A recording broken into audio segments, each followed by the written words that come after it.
लगाइण जो मक़सदु कहिड़ो आहे, हिते कहिड़ा कहिड़ा माना स्टॉल लगाया विया आहिनि ऐं केतिरा स्कूल जी तइदाद आहे, वॾी तइदाद में ॿार मौजूदु आहिनि। बिस्मिल्लाहिर्रहमानिर्रहीम।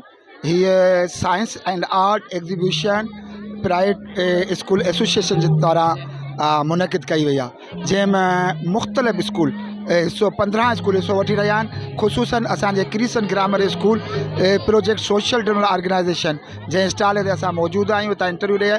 हिन जो मक़सदु आहे ॿारनि में स्टूडेंट में पंहिंजो हिकिड़ो तजसुस पैदा करणु, हिकिड़ी ॻोल्हा पैदा करणु त साइंस जे सिलसिले में हो ॻोल्हा कनि, तलाश कनि त कीअं थो कमु थिए।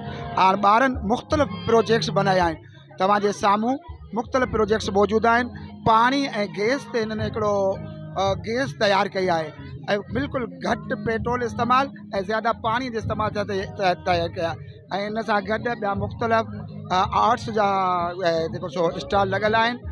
ऐं इन जो मक़सदु आहे त ॻोठ में तालीम आम थिए ऐं ॿारनि में जेको सो एक्टिविटी पैदा थियनि ऐं मुख़्तलिफ़ सरगर्मियुनि में उहे हिसो वठनि।